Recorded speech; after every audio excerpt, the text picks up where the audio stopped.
It's like what Dr. Bruce Lipton was saying the other day. There's a constructive resonance that happens if your vibration is a positive vibration and you match another person with a positive vibration, then it multiplies, it gets bigger. So if you're going to work with somebody and find the health and the stillness in that person, first of all, you've got to establish it in yourself. So then you find it in yourself, and it's not like you're listening with your hands, but actually it's not with your hands. You're listening with the patient with the whole of yourself, you know.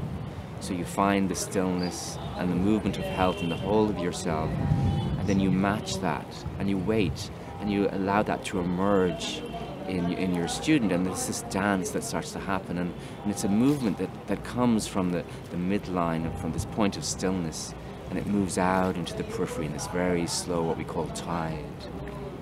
Slowly, slowly, and then it recedes back to the midline, and it is the movement of love from the point of stillness.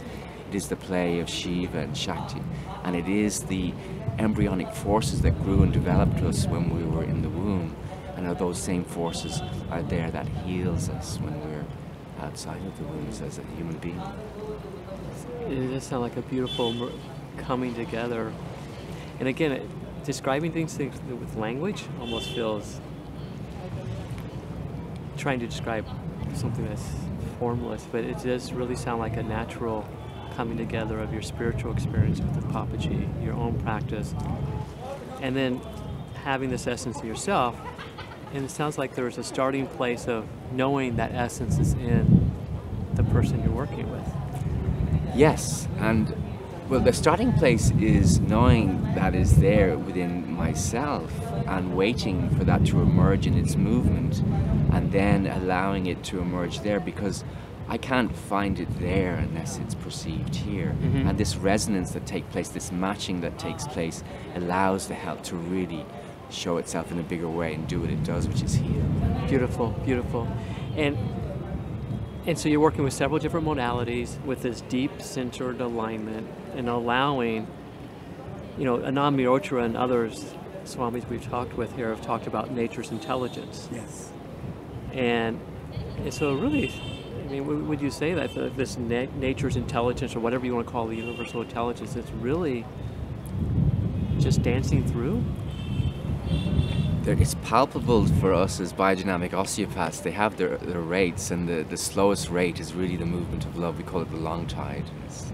So it's like 5 or 6 movements every 5 minutes, like 100 seconds, 50 seconds out, 50 seconds in.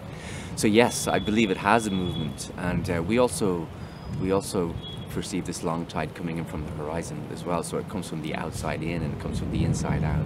It's a long tide, is that what it's called? That's what we call it. Okay, all right. Okay, and beautiful.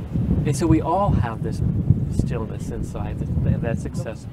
When the first thing to appear when we're an embryo is what's called this primitive streak, which is, it just emerges, boom, it's a line, develops into the notochord, which is where the spinal cord is, and then it develops into the bodies of the that's the sort of, it's not there anymore, but there's a remembrance of it in the bodies of the vertebrae, and that is where stillness is found. And then there's a movement from there that goes out into the periphery. We call it the fluid body, you know, but it's not fluid, but it feels like fluid. And it's the organizing principle. It's the inner physician that's laying down things when we grow and develop, and then it heals us. And it's sweet, and it is the movement of love. And I can only, it has to be the same as what they're talking about in these sages, my own experience. And this is what's really beautiful. We have this ancient wisdom coming together with scientific, osteopathic, different form, you know, and you work with several modalities coming together in a seamless awakening of health and wellness on the physical, mental, emotional, spiritual levels. Is that? Well, this is the thing also.